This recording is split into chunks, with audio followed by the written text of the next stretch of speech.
क्या आपको पता है जीरो किस प्रकार की संख्या है? धनात्मक या ऋणात्मक, अर्थात पॉजिटिव या नेगेटिव। क्या आप जानते हैं पाई के अलावा दो ऐसी अपरिमेय संख्या हैं जो शायद ही आज तक आपने सुनी हो, ई और फाई।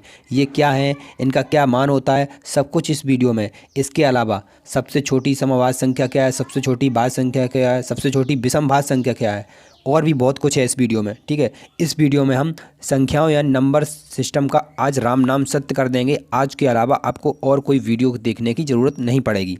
हेलो बच्चों, स्वागत है आप सबका आपके अपने यूट्यूब चैनल मैथ टॉपर्स अड्डा पर। इस वीडियो में हम नंबर सिस्टम का ए टू जेड पढ़ने वाले हैं। आप कोई भी क्लास में हो, सभी के लिए ये मोस्ट इंपॉर्टेंट वीडियो है। पहले हमने संख्याओं का एक चार्ट बनाया है कि संख्याएं कितने प्रकार की होती हैं, उनके क्या टाइप हैं।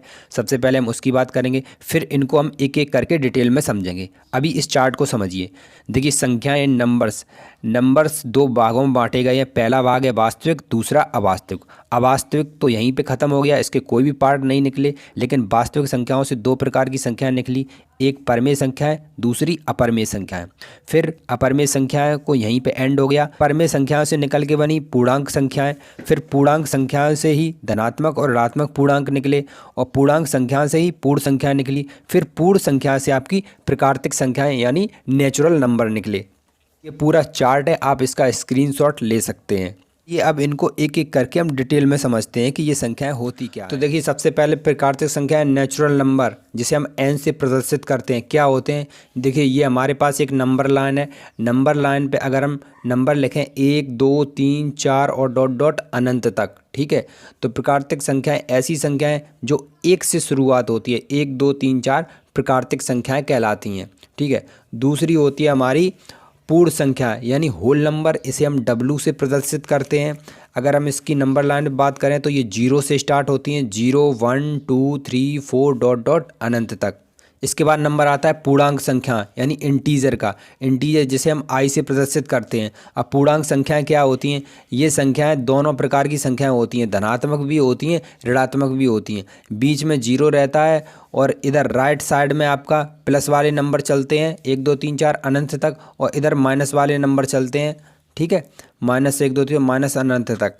तो ये जो माइनस वाले नंबर होते हैं इन्हें ऋणात्मक पूर्णांक बोलते हैं, और जो प्लस वाले नंबर होते हैं उन्हें धनात्मक पूर्णांक बोलते हैं।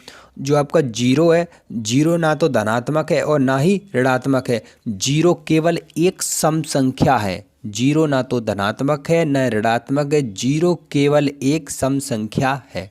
ठीक है, पर आता है आपका परमेय संख्या यानी रेशनल नंबर का। वे संख्याएं जो p बटे q के रूप में हो परमेय संख्याएं कहलाती हैं, जहाँ पे q not equal to zero यानी q की जगह जीरो नहीं हो सकता कभी, इसका ये मतलब है। अब इसे अगर हम नंबर लाइन पे प्रदर्शित करें तो देखिए, ये जीरो है और ये एक है, तो जीरो और एक के बीच में कई सारी अनंत संख्याएं हो सकती हैं। 1/3, 1/4, 1/2, 1/6, 1/10, सब ये एक जीरो और एक के बीच में आएंगी। तो दो नंबरों के बीच में, दो नंबरों 0 और 1, दो नंबरों के बीच में अनंत परमेय संख्याएं होती हैं। ठीक है, हम ये भी कह सकते हैं कि दो नंबरों के बीच में अनंत परमेय संख्याएं होती हैं। आप जितने भी ऊपर नंबर पढ़ चुके हैं, ठीक है, प्राकृतिक संख्याएं, पूर्ण संख्याएं और पूर्णांक संख्याएं, सारे नंबर होते हैं वो सारे परमेय संख्याओं के अंदर ही आते हैं। इसके बाद अगला नंबर आता है अपरमेय संख्याओं का। अपरमेय संख्या यानी इर्रेशनल नंबर। देखिए, ऐसी संख्याएं जिसे हम p बटे q के रूप में व्यक्त नहीं कर सकते हैं, ये हमेशा रूट में रहती हैं। ठीक है, तो ये अपरमेय संख्याएं कहलाती हैं। देखिए, अपरमेय संख्याएं हमेशा आपको रूट में मिलेंगी या उनके साथ रूट वाला नंबर लगा होगा। देखिए, √2, √5, 3√2 और 5 + √2, 6 - √2, 5 बटे √3। ठीक है, अगर किसी भी संख्या के साथ रूट वाली अगर संख्या लगी हो तो ऐसी सभी संख्याएं अपरमेय संख्याएं होती हैं, चाहे वो भाग में लगी हो, चाहे गुणा में लगी हो, चाहे प्लस में लगी हो, चाहे माइनस में लगी हो, सारी अपरमेय संख्याएं होती हैं। आइए अब देखते हैं प्रसिद्ध अपरमेय संख्याएं जो आपने शायद ही सुनी हो। ये देखिए, पाई भी एक अपरमेय संख्या है। पाई का मान होता है 22/7 बराबर 3.1428, ये पाई का मान होता है। उसके बाद सेकंड नंबर आती है ई। ये ई है, इसको बोलते हैं हम यूलर संख्या। इसका मान होता है 2.7182। ठीक है, बहुत ही मोस्ट इम्पॉर्टेंट है, ये भी एक अपरमेय संख्या है। उसके बाद आता है फाई, इसे हम फाई बोलते हैं, इसे हम कहते हैं गोल्डन अनुपात। इसका मान होता है 1.6180, ये भी एक अपरमेय संख्या है। ये तीन है जो प्रसिद्ध अपरमेय संख्या हैं, इनको आप हमेशा याद रखना, कई सारे एग्जाम में इनके बारे में पूछा जाता है। अब अगला नंबर आता है आपका सम संख्या यानी इवन नंबर। ऐसी संख्या है जो 2 से विभाजित हों, सम संख्याएं कहलाती हैं। 2, 4, 6, 8, 10, ठीक है। ऐसी संख्या जिसमें 2 से भाग चला जाए सम संख्या कहलाती है। उसके बाद आता आपकी विषम संख्या यानी ऑड नंबर। ऐसी संख्या जो 2 से विभाजित ना हो, ऐसी संख्या जिसमें 2 से भाग ना जाए, आपकी विषम संख्या कहलाती है। 1, 3, 5, 7, 9, 11, 13 ऐसी डॉट डॉट अनंत तक, ठीक है। इसके बाद नंबर आता है अभाज्य संख्या यानी प्राइम नंबर। ये बहुत इंपॉर्टेंट है, इसे समझिए। देखिए अभाज्य संख्या क्या होती हैं? ऐसी संख्या जिसके 2 गुणनखंड हों, अभाज्य संख्या कहलाती है। दूसरी भाषा में से हम कहें, ऐसी संख्या जो स्वयं से और 1 से विभाजित हो, 1 से यानी 1 से विभाजित हो, आपकी अभाज्य संख्या होगी। इसका एग्जाम्पल है 2, 3, 5, 7, 11, 13। देखिए मैं आप समझाता हूँ ये क्या होती हैं। अभाज्य संख्याएं ऐसी संख्याएं हैं जो केवल 2 संख्याओं से ही उनमें भाग जाए। जैसे 2 है, 2 में आप केवल 2 से भाग दे सकते हैं और 1 से भाग दे सकते हैं, ठीक है। 3 में केवल आप 3 से भाग दे सकते हैं और 1 से भाग दे सकते हैं। 5 में केवल 5 से भाग दे सकते हैं और केवल 1 से भाग दे सकते हैं। तो इस प्रकार ये संख्याएं केवल 2 संख्याओं से विभाजित हो रही हैं। एक तो स्वयं से विभाजित हो रही हैं और दूसरा 1 से विभाजित हो रही हैं। तो इस प्रकार इन संख्याओं के 2 गुणनखंड हुए। जब संख्याएं 2 संख्याओं से विभाजित होंगी तो उनके 2 गुणनखंड होंगे, और जिस संख्या के 2 गुणनखंड हों उन्हें आप अभाज्य संख्या यानी आप प्राइम नंबर कहेंगे।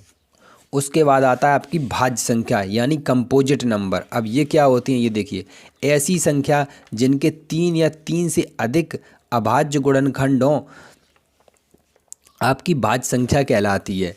देखिए सबसे छोटी जो आपकी भाज्य संख्या है वो है 4। 4 से स्टार्ट होता है, यहाँ पे 4, 6, 8, 9, 10, 12 और अनंत तक जाती हैं, ठीक है। ये सारी संख्याएं भाज्य संख्याएं हुए हैं। क्यों हैं भाज्य?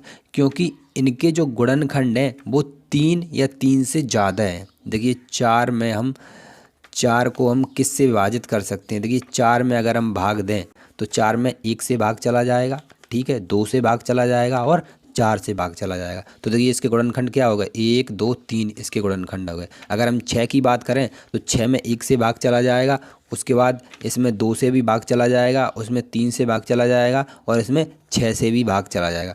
तो ये भी एक भाज्य संख्या हुई, ठीक है।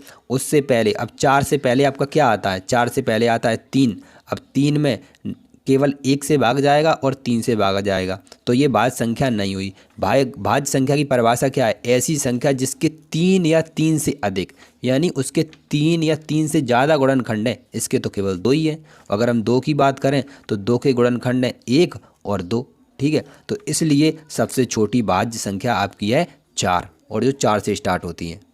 इसके बाद अगला नंबर आता है सह अभाज्य संख्या यानी को प्राइम नंबर। ये भी बहुत इंपॉर्टेंट है। को प्राइम नंबर क्या होता है?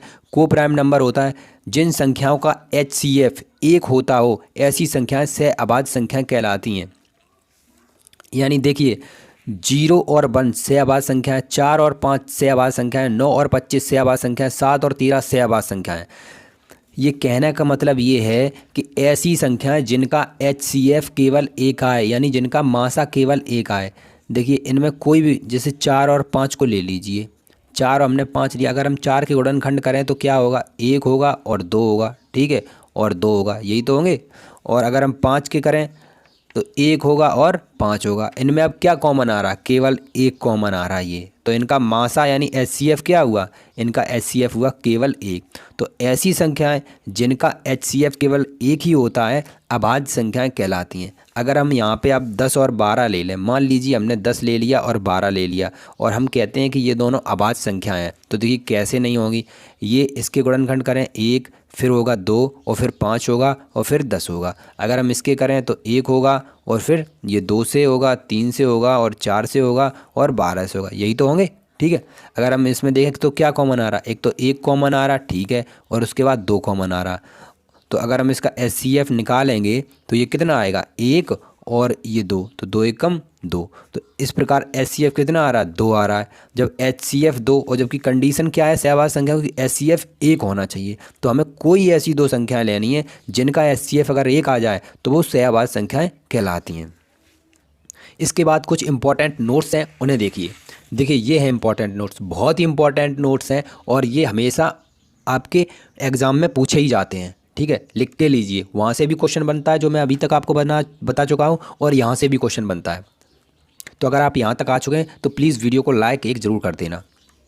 देखिए इंपॉर्टेंट नोट्स में क्या है, शून्य एक सम संख्या है। शून्य एक सम संख्या है, ना तो धनात्मक है ना ऋणात्मक है, केवल एक सम संख्या है। एक केवल एक विषम संख्या है, ठीक है, यानी ऑड नंबर है। ये शून्य एक इवन नंबर है, ये ऑड नंबर है।